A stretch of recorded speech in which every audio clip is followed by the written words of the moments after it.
I'm that girl who loves to laugh. And the other day, I was down in my basement doing a session, and it's winter here, and I had all these like woolen blankets around me to keep me warm because sometimes the heaters bother me with the sounds in the background, blah, blah, blah, blah, blah.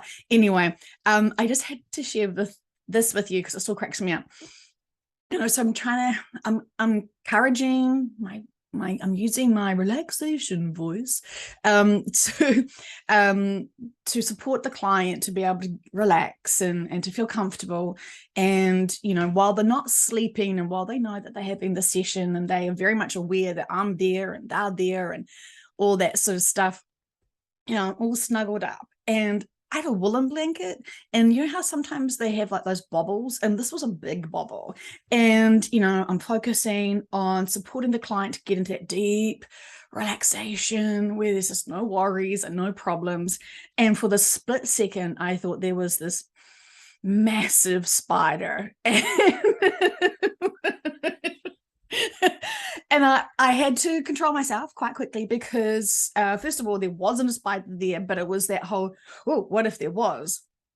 And I realized that potentially screaming at the top of my lungs to have a big spider on me may not be the most relaxing experience for my client, but no judging. Anyway, I just wanted to share that with you because I'm having a blast. I'm having so many amazing sessions with people who literally have just been awoken.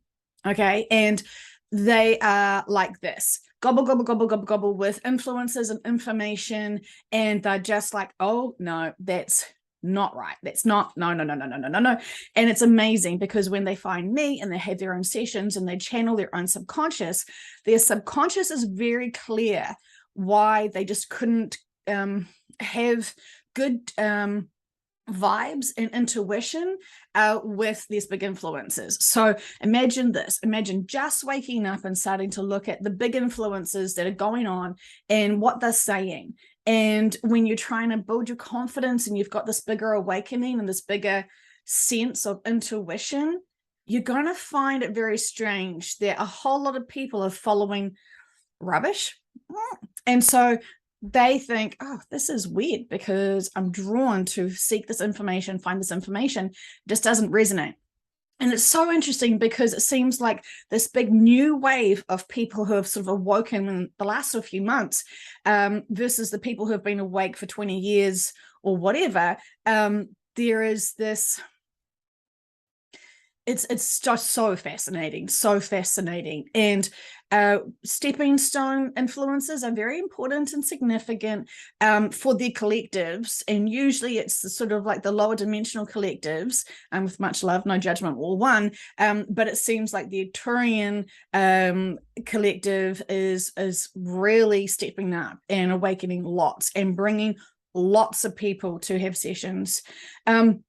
So what usually triggers them is this incredible sense of being alone, like this overwhelming missing something huge in their life, and they are so disconnected and so alone, even though they could be, in a room of 1 million people.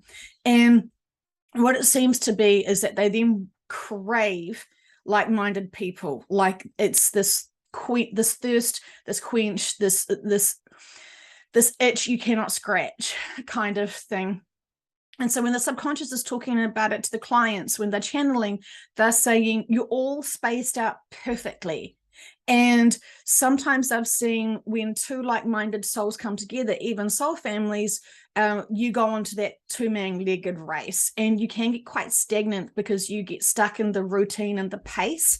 And this is not what they're wanting, because they're really wanting, well, they're wanting you to feel supported, absolutely, of course, but for you to think for yourself, to you to grow and empower yourself and not get limited. And when we love our friends, we can just hear sort of their journey, and we blindly love them and listen to them and respect them, and that's all fine, but we don't sort of know that we kind of get entangled into their own personal state of growth. And it's quite hard, because when you do start growing, you suddenly like vibrate at a different rate, and you just can't, you no longer sort of like resonate with them at that time, and it feels very awkward and very sad. So it's just really consistent that a lot of people have just had big falling outs with, you know, their best friends, their ride and die buddies, and they don't understand why. It makes them feel really sad. So then they ask in sessions why, and the subconscious is saying, you need to be able to be more able to freely think. And this is what seems to happen. We feel other people's emotions, and so we speak our truth to work around their feelings and thoughts. And we have this challenge between being in our heart space, being in our mind space, and then we are disbalanced at some point, and we can't speak the most important space of all that we have is our words. Oh, look, I can feel you guys choking yourselves. Hang on, I'm going to clear my throat. One moment, please. Okay, so what some of us are doing, and this is part of practicing, is speaking our truth, knowing our words are not going to kill our friends. It may trigger them, but words do not cause emotions. People choose to feel the emotions. Words are innocent victims. They're just the messengers, right? And so when we're feeling a whole lot of stuff within us, it's feelings and senses. It's not words within us. We don't literally think to ourselves in big conversations, right? We just feel, oh, this feeling, oh, that feeling, but we don't associate it with words. We don't label them as much. We just know how we feel. That, this, okay, yep. And then it's not until we get to be able to express and talk to people that we get out this big jumble of spaghetti of feelings and senses, and be able to start a journey to express, this is what's going on to me today, blah, blah, blah, blah, blah, blah, blah. And then we sort of, you know, explore, get to the point, have our own epiphanies. And, you know, there we are. We've listed out, we've verbalized, we've ordered what's actually going on within us. And it's a big jumble of emotions and senses. And it's not until we actually talk and share with each other what we're going through and why, that we actually can recognize and hear it for ourselves for the very first time. Sometimes we have great friends who worry that we are feeling certain things, so they want to come in and give us advice and tell us what's happening for us, and, you know, or oh, this reminds me of a time, and then they still want to talk about them and their own journey and that sort of stuff. So, you know, it's always a fine balance, being able to express oneself's journey while being listened to, respected, understood, and be allowed to talk enough that we can get to the point of our own epiphanies. And that's about holding space for people and loving people and respecting that people have stuff to share, and that is fantastic, but we're just supposed to be actively listening with love. That's what our role is, just actively listening with love and allowing them to try and identify their own emotions. They may just be outraged with the world, frustrated about crimes against humanity, frustrated about people, blah, blah, blah, blah, blah, blah, blah, blah, blah. But if they are not even identifying their own emotions and the way that they're projecting, this is when we have to come in, mirror them, and sort of be able to ask them or say to them, could it be that you're quite upset about this? I know it's going to be really obvious, but actually for them to stop and think, oh, I'm actually upset about this. I'm just ranting. But when you're just ranting and raving and having conversation, often we don't notice that this is our inner work that we're trying to squeeze out from ourselves, from our senses, to be able to have a conversation and a story about what's going on for us and why. And now it's always perspectives, right? So it's going to be about them trying to translate their senses.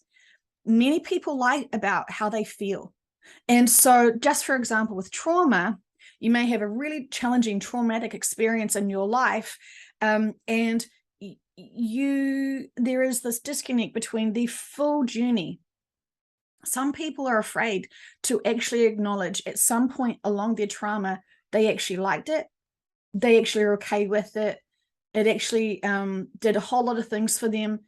And it's that whole mix of nightmarish emotions, right? It's really challenging. And so it's when you're trying to get out what you're feeling and what you're like, it's everything, you actually have to be honest with each step of it. And sometimes you don't want to be able to be honest about how that time with that trauma actually made you want to feel like a mass murderer and you want to just like burn everything. So it's about honestly stating how you felt with that experience to then be able to unpack it. It's not about diving into the emotions again because you're already feeling it all. It's about releasing it, and often releasing it and translating it into words can actually identify what's going on for you and why. And so when we're having these beautiful conversations with people, we can instantly feel what's going on for them, and they try to do the best they can to express it to us, and we have to listen and hear their journey. If they're not identifying the emotions, that it may be helpful for us to sort of with whatever choice of words be able to sort of help identify. It sounds really like if we just say, oh, that sounds really challenging, that's not an emotion. We're wanting people to start identifying with their own personal range of emotions. So then they can actually recognize what's going on for them, because we're so distracted with everything. We want to get back into how we're responding, how we are feeling. And while we love labels, sometimes it's actually really good to identify, oh, shoot, I'm actually really angry. Because sometimes we don't realize we're angry. Sometimes we just feel like we're just sharing with the world our hurts.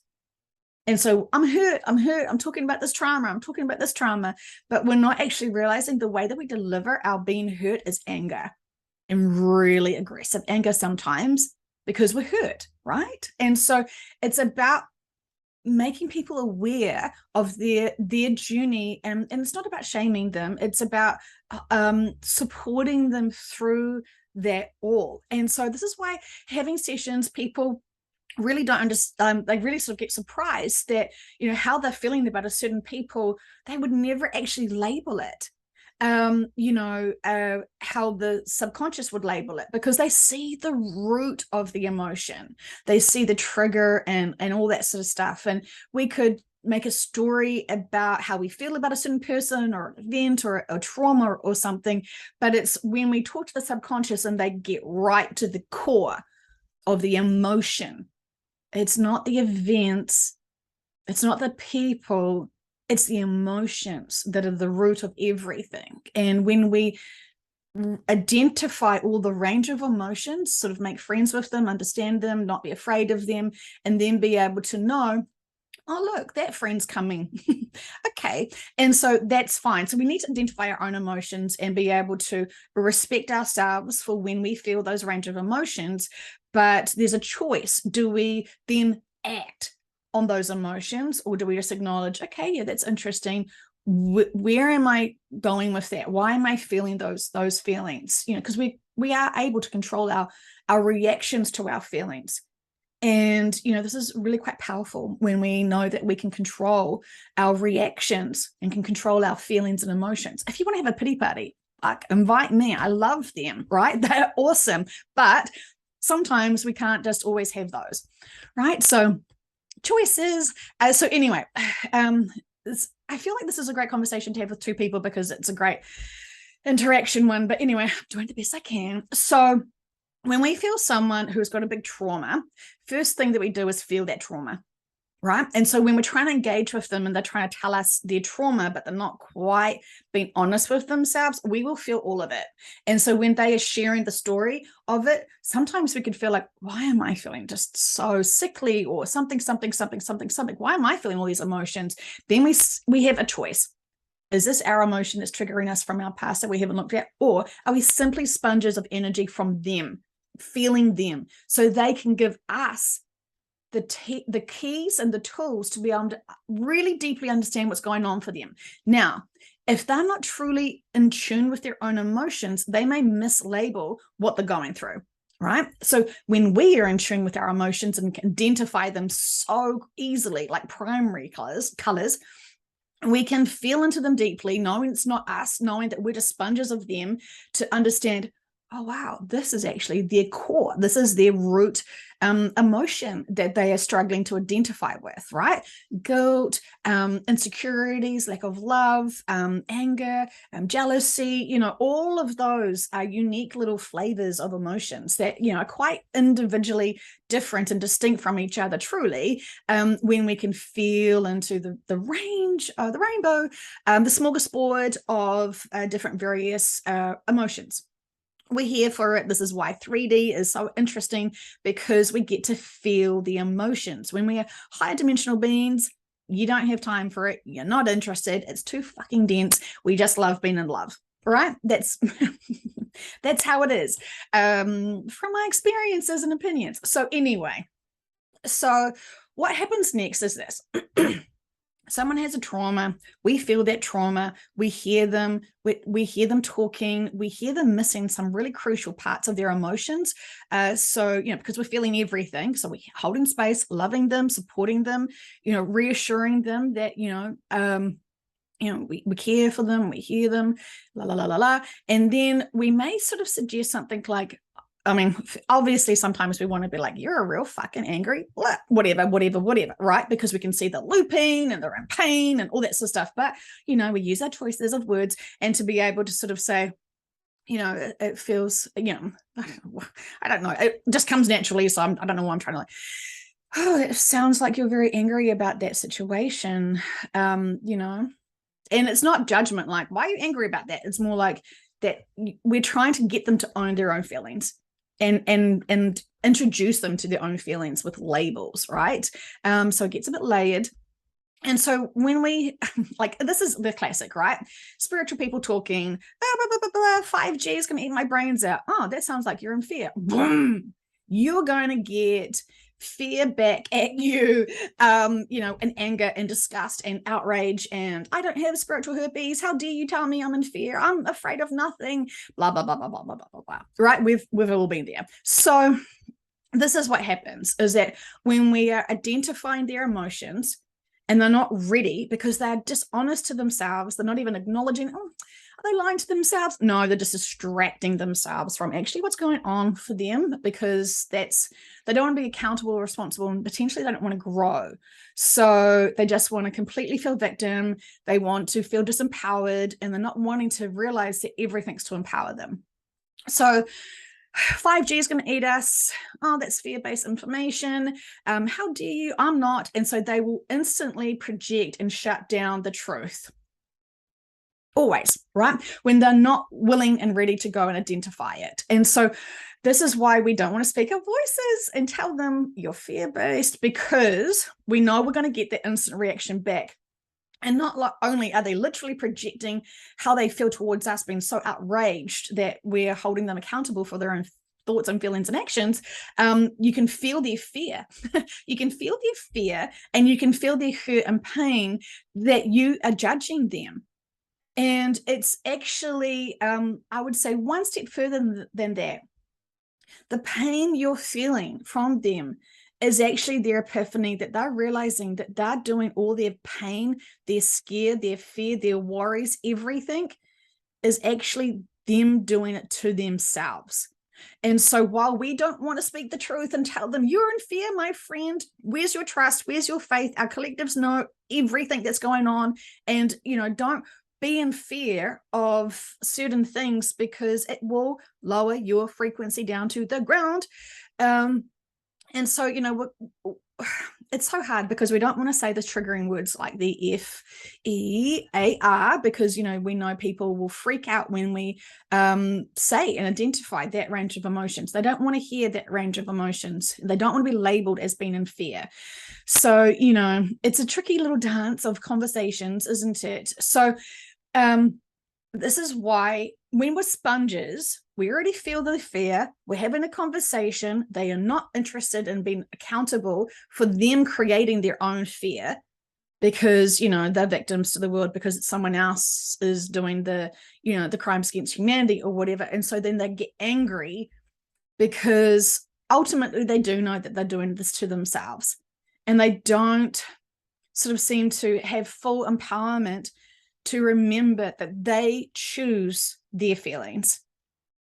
No words can force people to feel something. God, if that was the case, I love you all and you're amazing and empowered and blah, blah, blah, blah, blah. You know, we could, that would be easy. That'd be super easy, but it goes beyond the words, doesn't it? It actually is applying and feeling and practicing, speaking our truth, knowing we're still going to feel all their feelings. We're going to feel their pain because they already are in pain.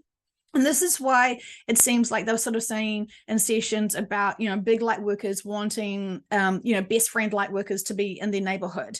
And they're saying you all can feel each other. You can all feel each other. And when you get to know each other personally, it seems like instead of sharing the higher perspectives and growing, because you're just so sort of traumatized by living here in this density, all you want to do is just talk about the pain and the hurt and the density and the troubles and the stupid sleepy people and all this sort of stuff. And that kind of stagnates you and loops you into just acknowledging the density. We all know the density. It's definitely here. But it seems like we love each other so much and we can feel each other so much that when we actually have to talk to each other, we can instantly recognize the pain we're in. And this is the challenge, is that when we sort of awaken and we can feel all our brothers and sisters, all our soul family, and when we connect into how they're doing, some of them aren't doing okay. Some of them are real pain, super pain, and we can feel that. And so while they're sort of invisible to us, where we can't like just pick them up, hug them, and helicopter the shit out of them with our unconditional love, we can feel them. And maybe if we actually met them, they may not actually have the same belief systems as us. They may be doing something quite different to us in our belief systems, but we can feel them. And so it's hard. We know this with our friends and family, that sometimes when we actually know someone and they are prickly about certain policies and compliances and health stuff, blah, blah, blah, blah, it's really hard to love them unconditionally because they are challenging, right? And we're already full of real people in our lives, and we're trying to maintain and balance all of those relationships and still be in a place of unconditional love. And so it seems like while we love and want to have our soul families deep in our lives and around us, we feel them at their soul level. Right now, they're still human. Right now, they're still playing the human role. And that actually can be quite challenging, because we deeply connect in with them. It's like twin flames. We deeply connect in with them, but they're fiery to learn and make us grow. Sometimes it is to make us think and start thinking for ourselves, because we have got sort of distracted by certain influencers who are selling you their own information that's not quite the collective's information. It's so interesting sessions. Anyway, I really feel that the more we can be in tune with our own range of emotions, the easier it is for us to support others. And when we're afraid to speak our truth because we know that then there's this other layer of emotions that come because we're still feeling exactly what they're going through, we feel like it's a personal attack at us. But that's a choice, isn't it? And so we have to have that beautiful balance between our heart and minds, and always come from pure love.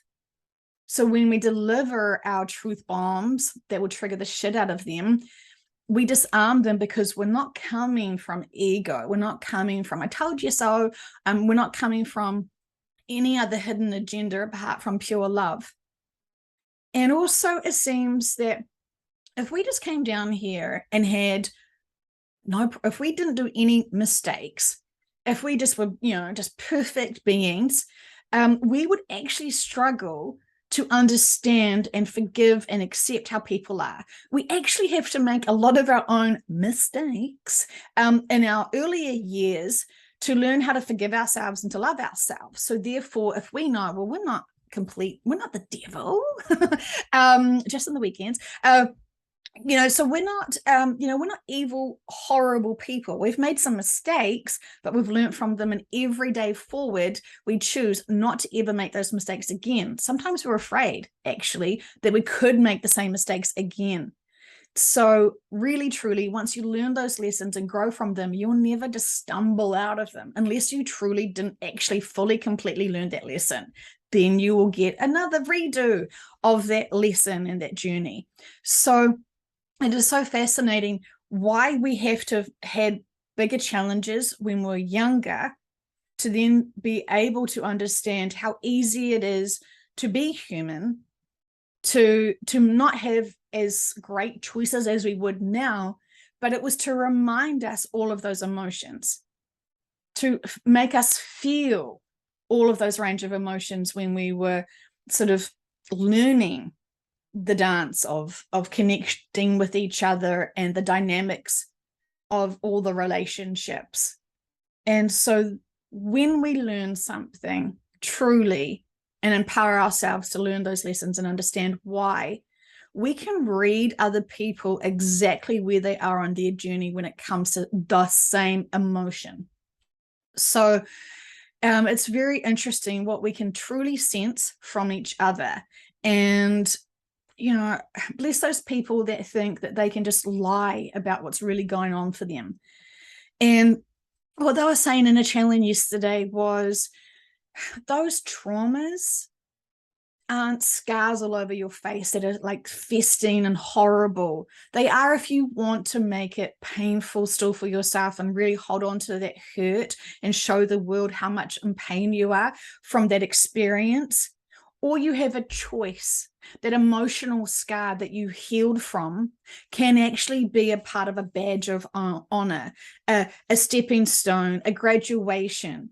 And they were sort of saying in the channeling about how some cultures would, do tattoos or sort of cutting to be able to represent their ranking of growth on their mature, it's not even mature. It's just, it's easier to have like Girl Guide badges, right? Because you just sew those bad boys onto your sash and, be fantastic. But when it's your soul and your human body, while we don't want really physical scars, we have emotional scars. And so what are they really doing? What are your emotional scars really doing? Are they still pussy and you haven't cleared them out and healed them and loved them? Have you just left them there festering away for the world to see? Or have you been able to realize the lessons and to heal from them and nurture that wound and then be able to identify it as, yes, it's part of me, that's part of my journey. I have healed from that. I was responsible for that experience. And, chances are we wanted those experiences for this lifetime. And then when we have that healed scar, trauma, whatever you want to label it, make it a badge of honor. You survived that. You learned those lessons. You empowered yourself through it. And you definitely know the range of emotions certain traumas will trigger. So anyway, there's so much to be said. And I really hope these little chats between you and I is kind of helpful in some regards, because it is so layered and so purposeful. And we mustn't, this is another thing they wanted to say. While we know about the shift to the new earth and while we know all of that sort of stuff, sometimes it's like going to the movies, right? And you've already seen the movie before. You already know the ending. And so there's other people around you that are still on the journey of the movie. And sometimes when you tell someone a spoiler alert, which is, the planet dies at the end. Like, no one wants to hear that, right? No one wants to hear that because they still have this hope and this a lot of their own goals and desires and drives and striving to have beautiful lives here with the family that they have and with their careers that they've built up and a whole lot of stuff. And so for you to just kind of be like, oh, I think I've seen this one, blah blah blah blah blah, they're not going to be happy with it. They will actually react hugely because you are shocking them into the ending. And you have to sort of say, don't worry, because there's a part 2 coming. It's fucking awesome. I mean, that's joyful. But don't get fixated on the end scene of this Earth's experience, this physical planet's experiences. Focus, if you will, and I know subconsciouses want the clients to focus on the soul of this planet, what she's going through, how she's shifting into a new dimension. And it's a softer way for you to be able to understand about the physical shifts, the distractions, and a whole lot of stuff that has to happen to get there, to be able to make people understand that while they consciously can't understand and see all the density and all of the way of this world, our free will really has been taken from us in some regards, but also not. So it's fantastic. I love this, right? But when people are trusting their food is going to be healing them and nurturing them and empowering them, and it may have something else and blah blah blah blah blah blah blah blah blah blah blah. This isn't the planet. Right now, the way that the planet isn't how it was originally designed. And while there is fantastic experiences here, it has eaten into the density and the energy of this planet. And so the soul has to go, and we know that, and we are grateful to be able to go with Gaia when she shifts and and merges into that new body. And that is fantastic because we will be doing the same. It's fantastic. There's nothing to be afraid of. And it is, it's big. It's a big thing. It's a big thing to process. And we don't have to process it, because if we're realizing this is making me feel scared, this is making me feel worried, that's fine, because that's definitely was my journey as well. But focusing on the end scene of this movie may be too scary. And there's amazing things to come. And when you have trust and faith of reincarnation, understanding that our souls are merely just in these vehicles, and that we are that humans on this planet, certain collectives on this planet are graduating, this is fantastic. This is a great celebration. There is so much to be celebrated when these events do occur and move. It is fantastic. But it's the shock of hearing what has to come to be able to get to that point. So anyway, fascinating times. And I love exploring these concepts and exploring it with clients. And boy, we all sort of feel like we're still new at understanding these concepts and trying to piece all the put all the pieces of the puzzle together.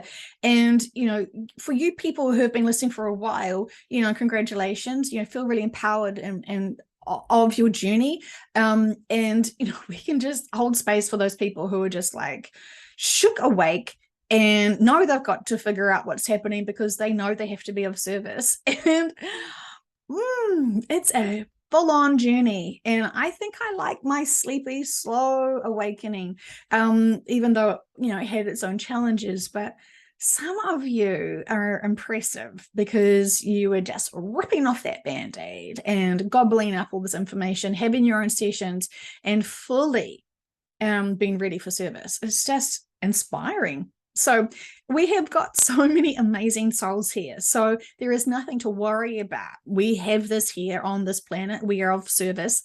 And we also have our amazing teams that are always supporting us and encouraging us, and sometimes telling us to get a wriggle on. And they're not wrong, are they? So we've got to be truthful to ourselves and see what we are holding back with our limitations of perspectives. And often it's not even our fault. We're victims, because we've believed big gurus and we've believed influencers and a whole lot of stuff that we just assume they're in these roles. We should trust them because they have huge followings. Ask in sessions about those people and really start thinking for yourself and questioning your own intuition of how you feel. It's a beautiful time to know yourself. Drink lots of water, my friends. Love you heaps.